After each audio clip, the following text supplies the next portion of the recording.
Hello बच्चों, क्या हालचाल। जितने भी स्टूडेंट्स नीट एंट्रेंस एग्ज़ाम की, जेई की, क्लास 12 की तैयारी कर रहे हैं, आज उनके लिए मैं लेके आया हूँ फोटो इलेक्ट्रिक इफेक्ट। प्यारे बच्चों, जितना आसान से आसान तरीका हो सकता है इसको बताने की कोशिश की गई है। आइए इसको समझते हैं और सब्जेक्ट में एक फील आपके पास में आए, सब्जेक्ट में आपकी नॉलेज बढ़े, कोई भी कंसेप्ट आपको रटना ना पड़े, आपको लगे ये बिल्कुल आसान है। उसको जानने के लिए, समझने के लिए आप लगातार जुड़े रहिए मेरे साथ। मैं VC Chauhan, physics educator, Dehradun से। आइए सीखते हैं फोटो इलेक्ट्रिक इफेक्ट। इसके लिए मान लीजिए मैंने यहाँ पर एक ये मैंने मेटल ली है और मेटल के पास में आपको मालूम है कि जो मेटल होती है, मेटल के पास में फ्री इलेक्ट्रॉन्स होते हैं और ज़्यादातर जो फ्री इलेक्ट्रॉन्स होते हैं मेटल से, जिनको निकालना बहुत आसान है, वो कहाँ पर होते हैं? वो सरफेस पे होते हैं। तो सरफेस के जो इलेक्ट्रॉन्स होते हैं, ये ऊपर की सरफेस पे मैं बना रहा हूँ। फ्री जो सरफेस इलेक्ट्रॉन है वो नीचे की तरफ भी हो सकते हैं, साइड में भी हो सकते हैं, यहाँ भी हो सकते हैं, यहाँ भी हो सकते हैं, यहाँ पर भी हो सकते हैं। इन इलेक्ट्रॉनों को, सरफेस वाले इलेक्ट्रॉनों को मेटल से निकालना आसान है। किनके कंपैरिजन में? इन इलेक्ट्रॉनों के कंपैरिजन में जो इसके इनसाइड है। इनसाइड वाले इलेक्ट्रॉनों के ऊपर क्या होता है बच्चों? जो इनसाइड वाले इलेक्ट्रॉन्स होते हैं, इनके पास में दूसरे एटम के न्यूक्लियस के कारण अट्रैक्शन का फोर्स होता है, जिसके पास में इनको ब्रेक करना थोड़ा मुश्किल है, इनके लिए हाई एनर्जी चाहिए। लेकिन जो सरफेस वाले इलेक्ट्रॉन्स होते हैं, इनको थोड़ी सी भी बाहर से एनर्जी मिलेगी तो ये इस मेटल की सरफेस को छोड़ करके बाहर निकल जाते हैं।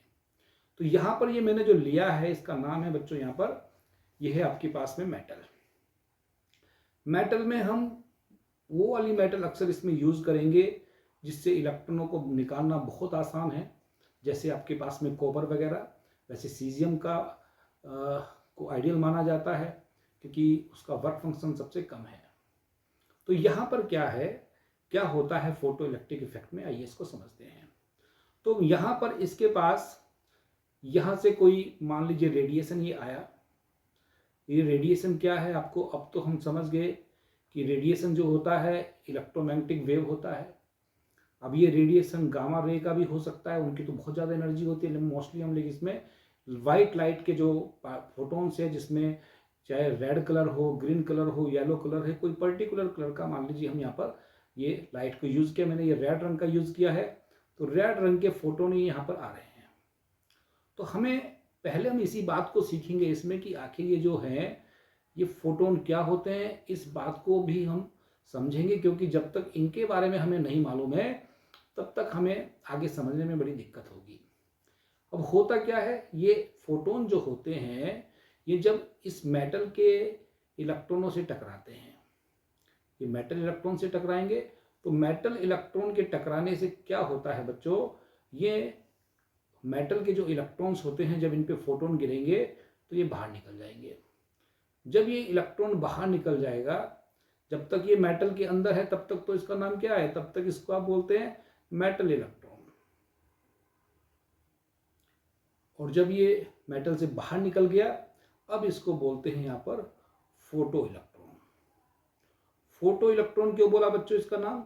क्योंकि ये वाला जो इलेक्ट्रॉन है ये इन फोटोनों के कारण बाहर निकल रहा है, इस कारण इसका नाम होता है फोटो इलेक्ट्रॉन। तो यहां पर हम इसी बात को सीखेंगे कि आखिर ये कब कब बाहर निकल सकते हैं और ये फोटोन क्या है और क्यों बाहर निकल रहे हैं, उसको जानने के लिए ही हम चैप्टर पढ़ रहे हैं जिसका नाम है फोटो इलेक्ट्रिक इफेक्ट। तो सबसे पहले तो इसकी यही डेफिनेशन आपको समझ में आनी चाहिए, आखिर फोटो इलेक्ट्रिक इफेक्ट जो है वो होता क्या है, किसको बोलते हैं आप फोटो इलेक्ट्रिक इफेक्ट।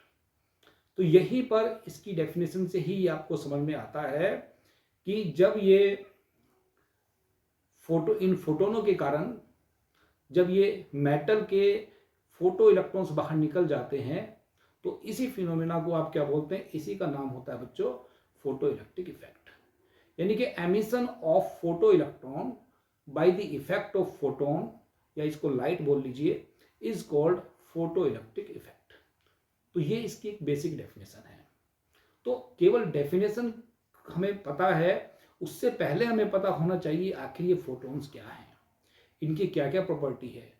और ये फोटोन जो है, अगर हमने लाइट को, आपको पता है लाइट के बारे में कि लाइट में कि दो थ्योरी थी। एक थ्योरी थी न्यूटन्स कर्पस्कुलर थ्योरी, जिसमें कहा गया कि लाइट पार्टिकल से मिलकर बनी है। फिर बाद में हॉकिंस ने इस बात को बताया कि लाइट वेव की तरह बिहेव करती है। और उसके बाद में लगभग ये आपके पास में फोटो इलेक्ट्रिक इफेक्ट जो है, ये इस बात का सपोर्ट करता है कि लाइट जो है वो पार्टिकल से मिलके बनी है। लाइट के पार्टिकल नेचर को फोटो इलेक्ट्रिक इफेक्ट वाली फिनोमेना सपोर्ट करती है। क्यों? क्योंकि लाइट को अगर एक पार्टिकल मानेंगे, ये पार्टिकल जब सीधा यहाँ पर टकराएगा तो सडनली अपनी एनर्जी इसको रिलीज कर देगा किसी इलेक्ट्रॉन को, और ये इलेक्ट्रॉन एक्साइट होकर के फिर बाहर निकल जाता है। लेकिन लाइट को अगर हम वेव मान लेते, तो वेव अगर मानते तो वेव इस तरह से आती है, और वेव की जो एनर्जी होगी वो पूरी की पूरी इसकी सरफेस पे ट्रांसमिट हो जाएगी। तो वेव की एनर्जी पूरी सरफेस पे जब ट्रांसमिट हो जाएगी तो किसी भी पर्टिकुलर इलेक्ट्रॉन को स्टिमुलेट नहीं कर पाएगी। तो उसके लिए अगर इलेक्ट्रॉन्स का एमिशन चाहिए हमें कि ये इलेक्ट्रॉन्स बाहर निकले, ये इलेक्ट्रॉन्स तभी बाहर निकलेंगे अगर यहाँ पर ये जो फोटोन है, एक पर्टिकुलर एनर्जी के फोटोन या पार्टिकल अगर किसी बॉडी से टकराएगी तभी एकदम से ऐसा होगा। आप मान लीजिए, सपोज कीजिए आपके पास में सामने कोई बॉल रखी है, तो अगर डायरेक्ट उसको ये हिट करेगी तब जाकर के वो उसको क्या करेगी, उससे फोटो इलेक्ट्रॉन्स को बाहर निकाल लेगी। वरना वेव की फॉर्म में आएगी तो वेव अपनी सारी एनर्जी पूरी सरफेस को दे देगी और वो उसको स्टिमुलेट नहीं कर पाती। यानी कि ये फोटो इलेक्ट्रिक इफेक्ट एक तरह से लाइट के पार्टिकल नेचर को सपोर्ट करता है।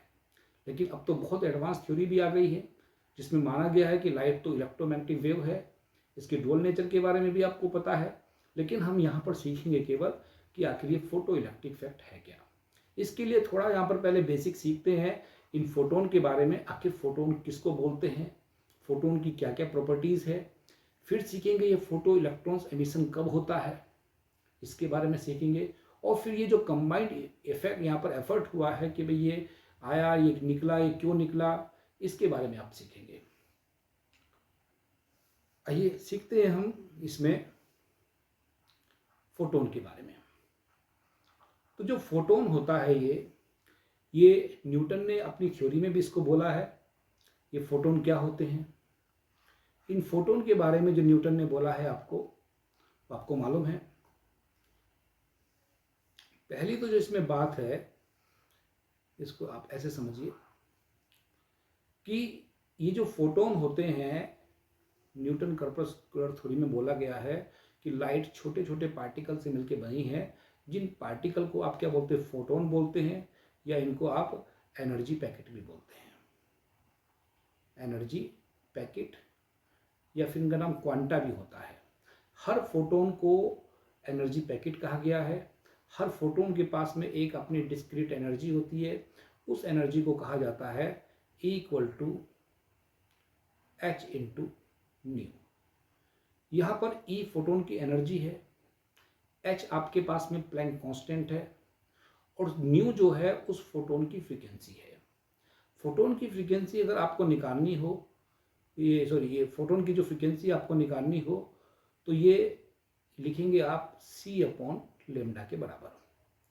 तो हर फोटोन की जो एनर्जी का फोटोन की जो एनर्जी का फॉर्मूला होता है वो Sc/λ है। यहाँ पर लेमडा का मतलब वेवलेंथ है, C स्पीड ऑफ लाइट है, H प्लैंक कांस्टेंट है। अब वेवलेंथ कहाँ से आ गई आपको पता है, हमने बार बार कहेंगे हम इस बारे में कि जो फोटोन तो पार्टिकल है, तो पार्टिकल में वेवलेंथ कैसे आ गई। तो इसके लिए मैं आपको बता दूं, जो फोटोन्स होते हैं जैसे उनका कोई कलर, मान लीजिए वाइट लाइट है, वाइट लाइट में रेड कलर है, ग्रीन कलर है, येलो है, तो ये 7 रंग जो होते हैं सबकी अपनी अलग वेवलेंथ होती है, अलग फ्रिक्वेंसी होती है। तो ये कलर जो वेवलेंथ है, ये कलर को डिटरमिनेट करती है कि कौन सा कलर का फोटोन है। तो जब अलग अलग कलर के फोटोन होंगे उनकी एनर्जी भी अलग होगी, इसलिए उनकी वेवलेंथ भी अलग होती है, इसलिए उसकी एनर्जी का फॉर्मूला यूज करते हैं। तीसरी बात, हर फोटोन के पास में अपना एक डिस्क्रीट लीनियर मोमेंटम होता है। लीनियर मोमेंटम का फॉर्मूला होता है H/λ। ये वही प्लैंक कांस्टेंट जिसकी वैल्यू 6.6 10⁻³ जूल सेकंड होती है। फिर बताया गया कि जो फोटोन होते हैं ये इलेक्ट्रिकली न्यूट्रल होते हैं, मतलब कोई इन पे चार्ज नहीं है, ना पॉजिटिव है ना नेगेटिव है, ये न्यूट्रल है।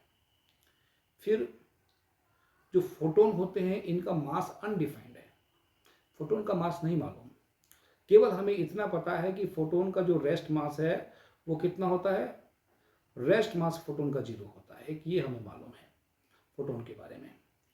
एक हमें फोटोन के बारे में इसमें पता है कि फोटोन जो होते हैं वो इलास्टिक होते हैं, मतलब अगर फोटोन किसी दूसरी बॉडी के साथ में, किसी दूसरे इलेक्ट्रॉन्स के साथ में या किसी मॉलिक्यूल्स के साथ में कोलाइड करता है तो जो फोटोन होगा वो अपनी सारी एनर्जी ट्रांसफर कर देता है। तो जहाँ पर एनर्जी कंजर्व रहेगी, काइनेटिक एनर्जी कंजर्व रहती है, ऐसे बॉडी के बीच में जो भी टक्कर होती है उसको इलास्टिक कोलिजन भी कहते हैं। तो वही ये इलास्टिक बिहेवियर को शो करता है कि फोटोन जब भी किसी दूसरे पार्टिकल से टकराएगा तो अपनी सारी एनर्जी उसको ट्रांसफर कर देगा। नेक्स्ट, इसमें जो फोटोन होते हैं वो रिजिड होते हैं, मतलब उनको आप प्रेस नहीं कर सकते। फिर अलग अलग कलर के जो फोटोन होते हैं, डिफरेंट कलर के जो फोटोन होंगे उनकी जो शेप और साइज होता है डिफरेंट शेप और साइज होता है। कुछ इतनी बेसिक बातें भी अगर आपको पता है फोटोन के बारे में तो आप मानिए कि इसके बारे में काफ़ी कुछ सीख जाएंगे। बस यहाँ पर ये 2 बातें तो बहुत इंपॉर्टेंट है कि उसकी एनर्जी का फॉर्मूला फोटोन की hν या hc/λ, c इसमें स्पिरोलाइट, और उसका लीनियर मोमेंटम p कितना होता है, h/λ होता है। और एक ये बात भी आपको याद रखनी होती है कि वो जो होता है इलास्टिक होता है। ये तो आपने सीखा जो लाइट इंसिडेंट हो रही है किसी मेटल सरफेस के ऊपर, उसके बारे में। अब आप इसमें सीखेंगे जो इलेक्ट्रॉन का एमिशन होता है वो कब होता है, कैसे होता है, उसको सीखेंगे। तो इलेक्ट्रॉन कब कब बाहर निकल सकता है किसी मेटल से, इसके बारे में सीखेंगे। तो इसके लिए अगर इलेक्ट्रॉन एमिशन आपको जानना हो तो सबसे पहले तो आपको पता होना चाहिए, एक यहाँ पर फिनोमेना होती है फिजिक्स में जिसको कहा जाता है थर्मियोनिक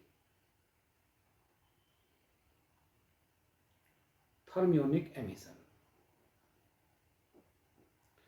क्या होता है ये थर्मियोनिक एमिशन?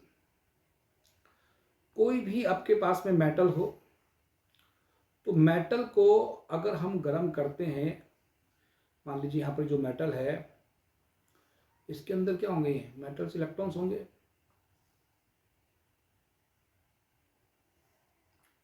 इसको आप ऐसे समझ लीजिए,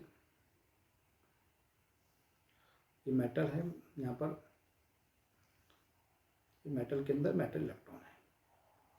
अगर आप इसको नीचे से हीट सप्लाई करते हैं, हीट को Q से रिप्रेजेंट करेंगे आप, Q मतलब हीट, तो हीट के कारण जो इसके इलेक्ट्रॉन्स होते हैं उनका टेम्परेचर बढ़ जाता है, जिसके कारण वो अपने बॉन्ड को ब्रेक कर लेते हैं और वो मेटल को छोड़ करके बाहर चले जाएंगे, ये इलेक्ट्रॉन बाहर निकल जाएंगे।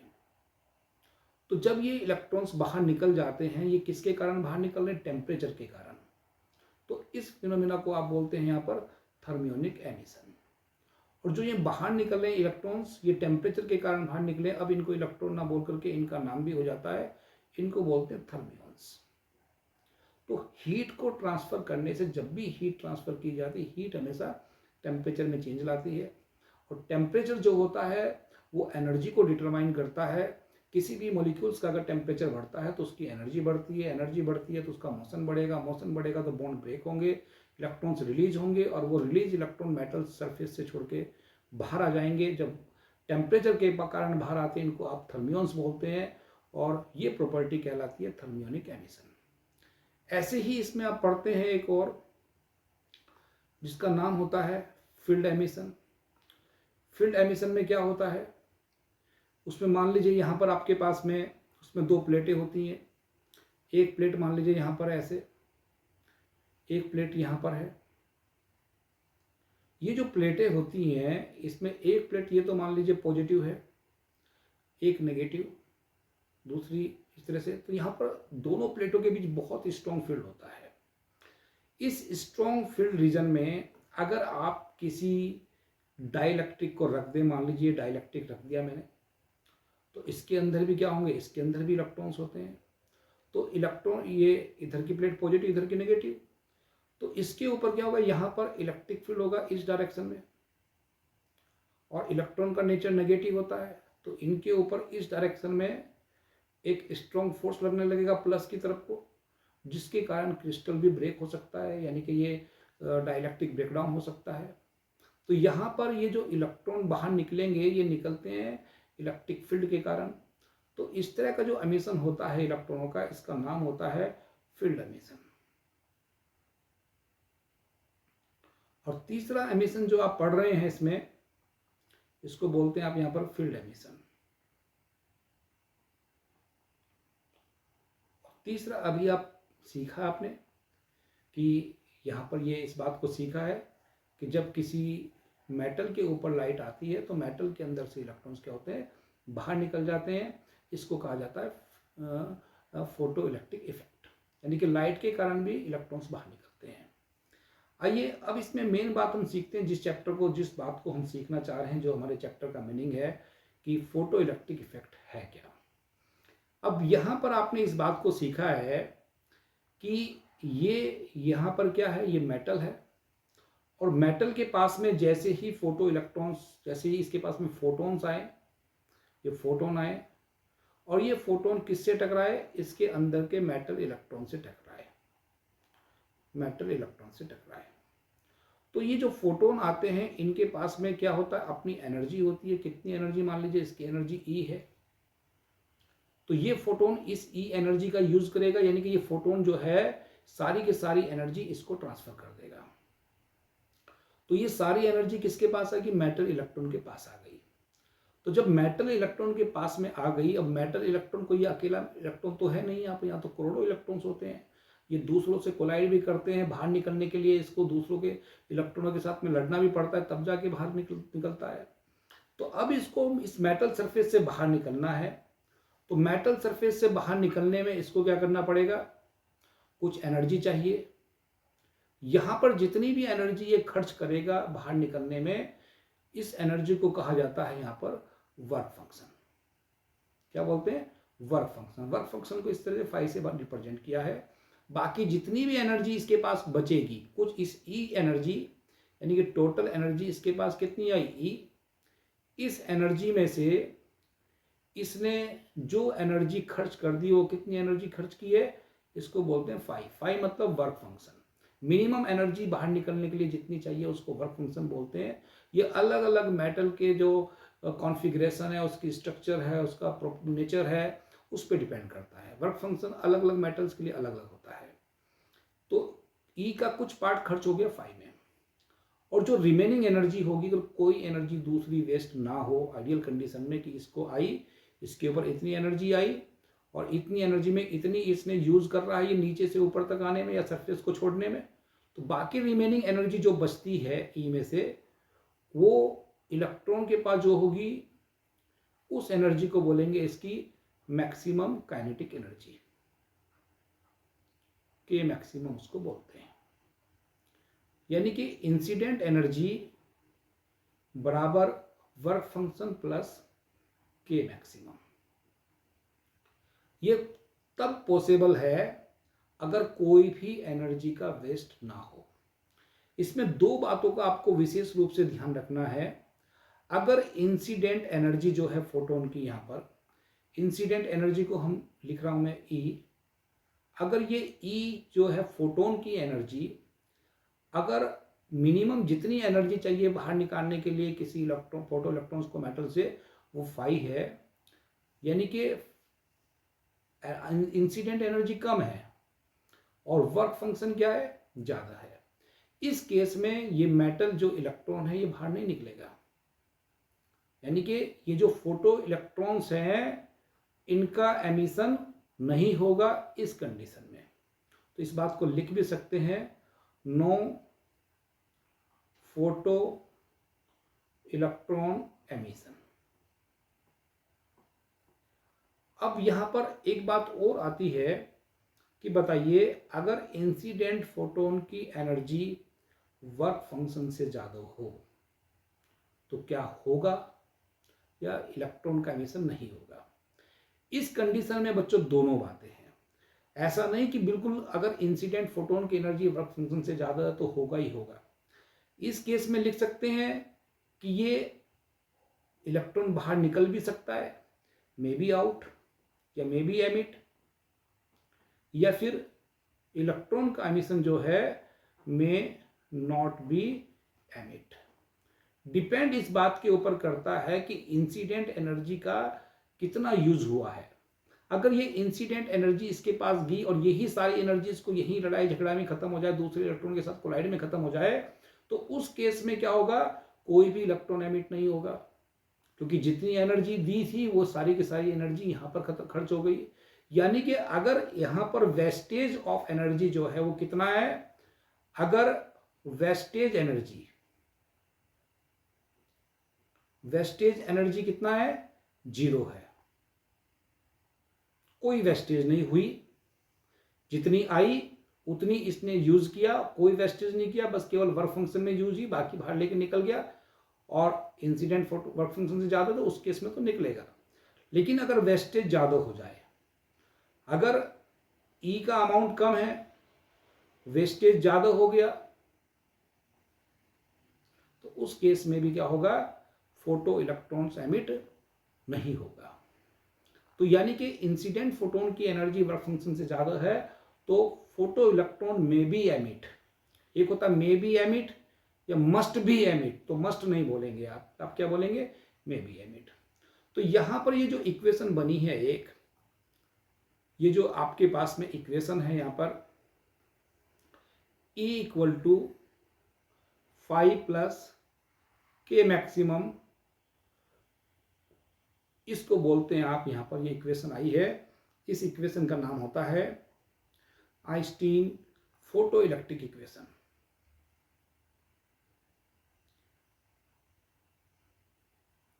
आइंस्टीन फोटो इलेक्ट्रिक इक्वेशन, ये बहुत इंपॉर्टेंट इक्वेशन होती है। इस चैप्टर में इसी का यूज किया जाता है अक्सर, क्योंकि मोस्टली सवाल इसी से रिलेटेड आते हैं। यहाँ पर ये जो के मैक्सिमम आपके पास में है, अक्सर ये निकालने को पूछा जाता है, बताइए मैक्सिमम काइनेटिक एनर्जी कितनी होगी। तो मैक्सिमम काइनेटिक एनर्जी जो होती है यहाँ पर, वो एनर्जी ऑफ फोटोन में से आपको वर्क फंक्शन को माइनस करना पड़ेगा। तो यहाँ पर अब हम इसमें इस बात को सीखेंगे, आखिर ये वर्क फंक्शन क्या होता है। ये वर्क फंक्शन किस किस बात के ऊपर डिपेंड करता है, किसका कितना है। जिसका कम होगा वही अक्सर यहां पर मटेरियल हम यूज करेंगे ताकि आसानी से फोटो इलेक्ट्रॉन्स निकल जाए। सबसे ज्यादा किसका होता है, क्यों ज्यादा है, तो पहले हम वर्क फंक्शन को इसमें समझेंगे, फिर उससे रिलेटेड थ्रेशोल्ड फ्रीक्वेंसी क्या है, थ्रेशोल्ड वेवलेंथ क्या है, स्टॉपिंग पोटेंशियल क्या है, उनको समझेंगे। तो उसके लिए आपको एक नेक्स्ट अभी वीडियो बनाएंगे, उसमें आपको देखना है, सबका सीरियल वाइज रहेगा, सबको पता आपको लगता रहेगा कि इसमें क्या है। तो इस तरह की वीडियो को देखना अगर आप चाहते हैं तो लगातार जुड़े रहिए मेरे साथ। Thank you very much.